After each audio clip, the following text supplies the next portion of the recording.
What a tangle, what a strangling knot to be caught in, to be exiled here, to be stuck in Berlin with Vienna so near, yet so far from the Emperor's ear.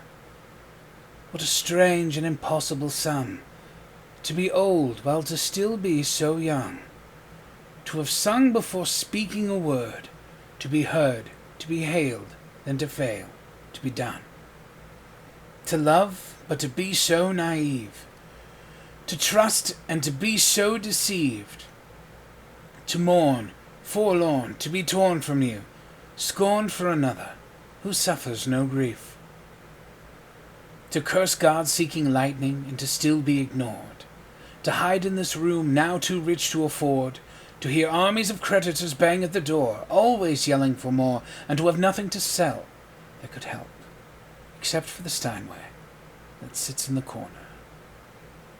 For Arthur it all came too easily to learn the scales in every key, to play the etudes and the suites, the nocturnes and the fantasy, to master the sonatas, minuets, and symphonies, to seek the truth in fits and starts, to strike the middle F like it's an arrow through the heart, to wing the right hand like a dove, and with a left a violent shove, to needle gently yet relentlessly with a steady foot upon the pedal, and to clench the iron fist inside the velvet glove, to learn to whisper and to scream, to let each yearning finger breathe, to burn, to worship, to mislead, to pose a question with a pinky on a key, to flee, to fight, to bleed, to float in air, nothing solid underneath, to rap those heavy knuckles on the gate of heaven, till there's nothing left to achieve but to go retrieve the length of cable hidden in the cabinet, to metamorphosize the twisted rope into an alphabet, to lay the lazy C upon the shabby wooden floor to rest, to send the end across the top and bend the C into an S,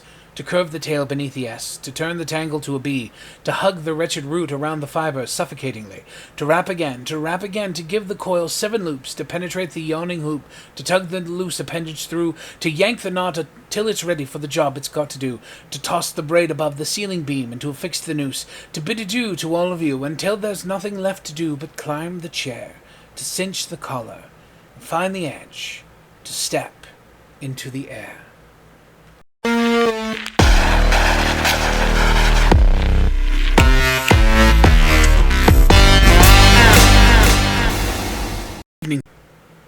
Good evening, listeners. This is Professor Jonas Armitage, and you're listening to Stories from Dark Places. Tonight's poem is The Lovely Things Sweet Knots by George Watsky. Our story continues to be The King in Yellow by Robert Chambers. I hope you all had a wonderful Mother's Day. To those of you who are mothers, I hope your children thanked you for the gift of your love and care, and doted on you ever so. To those of you who have mothers, I hope you gave unto them praise and thanks for all of the things they have done, and would continue to do for you so long as their life enables them. Days like this, I find myself missing my mother, passed in an accident when I was just a boy. My memories of her are sparse, but the impressions I possess were that she was a kind, doting woman, and I am grateful for what time I had with her, as limited as it may have been. We shall get to this evening's story after this brief word from our sponsors. Soul crystals not pure enough? Spirit ring journals too smeared? Holy water looking murky? Then come to Verboten Knickknacks and Collectibles, home of the largest collection of arcane artifacts, cursed objects, and unearthly articles since the Pines Cryptid Museum disappeared with the rest of Ashley, Kansas. Hi, this is Kai the Intern. I wanted to tell you that Verboten Knickknacks and Collectibles has everything you could ever want. Whether you're a disciple of the Mad Arab himself, or a curious teenager looking to summon your first shoggoth. I just bought a new corpse candle last week and it still looks new. You'd never know I'd summoned the dead twice this week already. Verboten Knickknacks and Collectibles, where the only thing you can't find is a bloated price tag. At noon the next day, when I called, I found Boris walking restlessly about his studio. "Genevieve is asleep just now," he's told me. The sprain is nothing. But why should she have such a high fever? The doctor can't account for it, or else he will not, he muttered. Genevieve has a fever? I asked. I should say so, and has actually been a little light-headed at intervals all night. The idea! Gay little Genevieve without a care in the world, and she keeps saying her heart's broken and she wants to die. My own heart stood still. Boris leaned against the door of his studio, looking down, his hands in his pockets, his kind, keen eyes clouded, a new line of trouble drawn over the mouth's good mark that made the smile. The maid had ordered to summon him the instant Genevieve opened her eyes. We waited and waited, and Boris, growing restless, wandered about fussing with modeling wax and red clay. Suddenly, he started for the next room. "Come and see my rose-colored bath, full of death!" he cried. "Is it death?" I asked, to humor his mood. "You are not prepared to call it life, I suppose," he answered. As he spoke, he plucked a solitary goldfish, squirming and twisting out of its globe. "We'll send this one after the other, wherever that is," he said. There was feverish excitement in his voice. A dull weight of fever lay on my limbs and on my brain as I followed him to the fair crystal pool with its pink-tinted sides, and he dropped the creature in. Falling, its scales flashed with a hot orange gleam in its angry twistings and contortions. The moment it struck the liquid, it became rigid and sank heavily to the bottom. Then came the milky foam, the splendid hues radiating on the surface, and then the shaft of pure serene light broke through from seemingly infinite depths. Boris plunged in his hand and drew out an exquisite marble thing, blue-veined, rose-tinted, and glistening with opalescent drops. "Child's play," he muttered, and looked wearily, longingly at me, as if I could answer such questions. But Jack Scott came in and entered into the game, as he called it, with ardor. Nothing would do but to try the experiment on a white rabbit then and there. I was willing that Boris should find distraction from his cares, but I hated to see the life go out of a warm, living creature, and I declined to be present. Picking up a book at random, I sat down in the studio to read. Alas, I had found The King in Yellow. After a few moments, which seemed ages, I was putting it away with a nervous shudder when Boris and Jack came in bringing their marble rabbit. At the same time, the bell rang above, and a cry came from the sick room. Boris was gone like a flash, and the next moment he called, "Jack, run for the doctor! Bring him back with you! Alec, come here!" I went and stood at her door. A frightened maid came out in haste and ran away to fetch some remedy. Genevieve, sitting bolt upright, with crimson cheeks and glittering eyes, babbled incessantly and resisted Boris's gentle restraint. He called me to help. At my first touch, she sighed and sank back, closing her eyes. And then, as we still bent over her, she opened them again, looked straight into Boris's face, the poor fever-crazed girl, and told her secret. At the same instant, our 3 lives turned into new channels. The bond that held us so long together snapped forever, and a new bond was forged in its place. For she had spoken my name, and as the fever tortured her, her heart poured out its load of hidden sorrow. Amazed and dumbfounded, I bowed my head, while my face burned like a live coal, and the blood surged in my ears, stupefying me with its clamor. Incapable of movement, incapable of speech, I listened to her feverish words in an agony of shame and sorrow. I could not silence her, I could not look at Boris. Then I felt an arm upon my shoulder, and Boris turned a bloodless face to mine. "It is not your fault, Alec. Don't grieve so if she loves you." But he could not finish. And as the doctor stepped swiftly into the room, saying, "Ah, the fever," I seized Jack Scott and hurried him to the street, saying Boris would rather be alone. We crossed the street to our own apartments, and that night, seeing I was going to be ill too, he went for the doctor again. The last thing I recollected with any distinctness was hearing Jack say, "For heaven's sake, doctor, what ails him to wear a face like that?" And I thought of the King in Yellow and the pallid mask. I was very ill for the strain of 2 years which I have endured since that fatal May morning when Genevieve murdered "I love you, but I think I love Boris best" told on me at last. I had never imagined that I would become more than I could endure.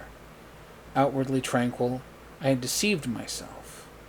Though the inward battle raged night after night, and I, lying alone in my room, cursed myself for rebellious thoughts unloyal to Boris and unworthy of Genevieve.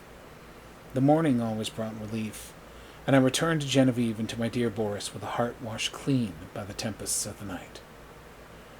Never in word or deed or thought, while with them, had I betrayed my sorrow, even to myself.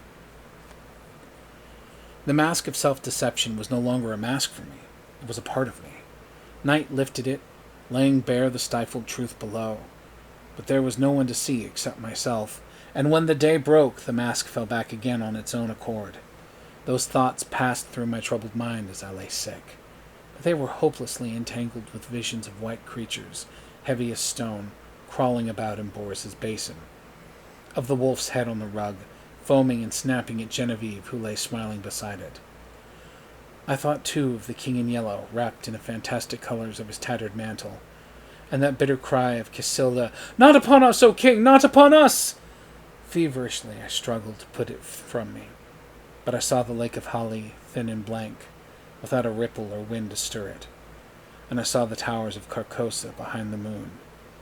Aldebaran, the Hyades, Elar, Hastur, glided through the cloud rifts which fluttered and flapped as they passed into the scalloped tatters of the king in yellow. Among all these, one sane thought persisted. It never wavered. No matter what else was going on in my disordered mind, that my chief reason for existing was to meet some requirement of Boris and Genevieve. What this obligation was, its nature, was never clear. Sometimes it seemed to be protection, sometimes support through a great crisis. Whatever it seemed to be for the time, its weight rested only on me, and I was never so ill or so weak that I did not respond with my whole soul. There were always crowds of faces about me, mostly strange, but a few I recognized, Boris among them. Afterward they told me that this could not have been, but I know that once at least he bent over me. It was only a touch, faint echo of his voice. Then the clouds settled back on my senses, and I lost him. But he did stand there and bend over me once, at least. At last, one morning, I awoke to find the sunlight fading across my bed, and Jack Scott reading beside me. I had not strength enough to speak aloud, neither could I think, much less remember, but I could smile feebly as Jack's eye met mine, and when he jumped up and asked eagerly if I wanted anything, I could whisper, "Yes, Boris." Jack moved to the head of my bed and leaned down to arrange my pillow. I did not see his face, but he answered heartily, "You must wait, Alec. You're too weak to see even Boris." I waited, and I grew strong in a few days, and I was able to see who I would, but meanwhile I had thought and remembered. From the moment when all the past grew clear again in my mind, I never doubted what I should do when the time came, and I felt sure that Boris would have resolved upon the same course so far as he was concerned. As for what pertained to me alone, I knew he would see that I also as I did. I no longer asked for anyone. I never inquired why no message came from them, why during the week I lay there, waiting, growing stronger, I never heard their names spoken. Preoccupied with my own searchings for the right of way, and with my feeble but determined fight against despair, I simply acquiesced in Jack's reticence, taking for granted that he was afraid to speak of them. Lest I should turn unruly and insist on seeing them. Meanwhile, I said over and over to myself, how would it be when life began again for us all? What would take up our relations exactly as they were before Genevieve fell ill? Boris and I would look into each other's eyes. There would be neither rancor, nor cowardice, nor mistrust in that glance.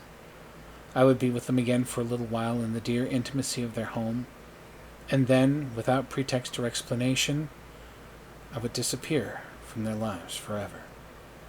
Boris would know. Genevieve, the only comfort was that she would never know. It seemed, as I thought it over, that I had found the meaning of that sense of obligation which had persisted all through my delirium, and the only possible answer to it. So when I was quite ready, I beckoned Jack to me one day and said, "Jack, I want Boris at once, and take my dearest greeting to Genevieve." When at last he made me understand that they were both dead, I fell into a wild rage that tore all my little convalescent strength to atoms. I raved and cursed myself into a relapse from which I crawled forth some weeks after, a boy of 21 who believed that his youth was gone forever. I seemed to be past the capability of further suffering, and one day when Jack handed me a letter and the keys to Boris's house, I took them without a tremor and asked him to tell me all. It was cruel of me to ask him, but there was no help for it, and he leaned wearily on his thin hands to reopen the wound, which could never entirely heal. He began very quietly. "Alec, unless you have a clue that I know nothing at all, you will not be able to explain any more than I what has happened. I suspect that you would rather not hear these details, but if you must learn them, else I would spare you the relation. God knows I wish I could be spared the telling. I shall use few words. The day when I left you in the doctor's care and came back to Boris, I found him working on the fates. Genevieve, he said, was sleeping under the influence of drugs. She had been quite out of her mind, he said. He kept on working, not talking any more, and I watched him. Before long, I saw that the third figure of the group, the one looking straight ahead out over the world, bore his face, not as you ever saw it, but as it looked then and to the end. This is one thing for which I should like to find an explanation, but I never shall. Well, he worked, and I watched him in silence, and we went out that way until nearly midnight. Then we heard the door open and shut sharply, and a swift rush in the next room. Boris sprang through the doorway, and I followed, but we were too late. She lay at the bottom of the pool, her hands across her breast, and then Boris shot himself through the heart. Jack stopped speaking. Drops of sweat stood under his eyes, and his thin cheeks twitched. I carried Boris to his room. Then I went back and let that hellish fluid out of the pool, and turned on all the water, washed the marble clean of every drop, and when at length I dared descend the steps, I found her lying there as white as snow. At last, when I had decided what was best to do, I went to the laboratory, first emptied the solution into the basin and into the waste pipe, and then I poured the contents of every jar and bottle after it. There was wood in the fireplace, so I burnt a fire, and breaking the locks on Boris's cabinet, burned every paper, notebook, and letter that I found there. With a mallet from the studio, I smashed to pieces the empty bottles, loaded them into a coal scuttle, and I carried them to the cellar and threw them over the red-hot bed of the furnace. 6 times I made that journey, and at last not a vestige remained of anything which might again aid in seeking for the formula which Boris had found. Then at last I dared call the doctor. He is a good man. Together we struggled to keep it from the public. Without him I never could have succeeded. At last we got the servants paid, sent away into the country, where old Rosé keeps them quiet, with stories of Boris and Genevieve's travels in distant lands, from whence they will not return. We buried Boris in the little cemetery of Sivray. The doctor is a good creature and knows when to pity a man who can bear no more. He gave his certificate of heart disease and asked no question of me. Then, lifting his head from his hands, he said, "Open the letter, Alec. It is for us both." I tore it open. It was Boris's will, dated a year before. He left everything to Genevieve, and in the case of her dying childless, I was to take control of the house in Rue Saint-Cécile, and Jack Scott the management at Ept. On our deaths, the property reverted to his mother's family in Russia, with the exception of the sculptured marbles executed by himself. These he left to me. The page blurred under our eyes. Jack got up and walked to the window. Presently he returned and sat down again. I dreaded to hear what he was going to say, but he spoke with the same simplicity and gentleness. Genevieve lies before the Madonna in the marble room. The Madonna bends tenderly above her, and Genevieve smiles back into that calm face that never would have been except for her. His voice broke, but he grasped my hand, saying, "Courage, Alec." Next morning, he left for Ept to fulfill his trust. What a sad and unexpected turn of events. We knew that our main character possessed a deep love for Genevieve and had buried it to honor his friend. I was certainly not expecting her to reveal that this love she had denied burned so strongly in her that she was willing to take her own life because she could not be with him without betraying the man whom she had given herself to and had treated her so well, nor that Boris would take his own life afterward. It's a very sad thing. Romeo and Juliet in many ways. Lovers' lives cut short by love and life and death. This would seem to be the end of a story, but there is at least one more segment of the mask left for us, and we shall explore it on next week's broadcast. But this is an end, or it is all the time we have now. Good night, listeners. And please remember, when you are in bed at night, there is the creak of the hallway floor, the groan of an opening door, and the shuffle of something across the carpet as it approaches you. Remember this: there is nothing to be afraid of. After all, some of the best things only happen in the dark.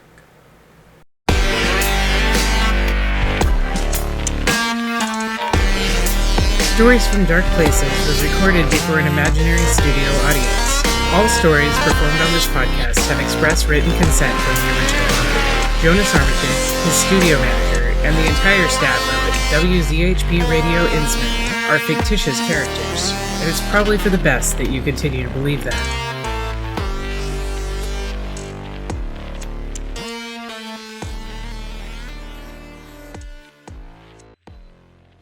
Hello, listeners. Looking for more tales to entertain with esoteric delight and supernatural suspense? I would encourage you to check out Peculiar Stories. Join Indiana Beckett as she takes you on a walk around her particular side of the neighborhood in all things strange and unusual. You may find her on Anchor Podcasts or anywhere that your podcast can be found.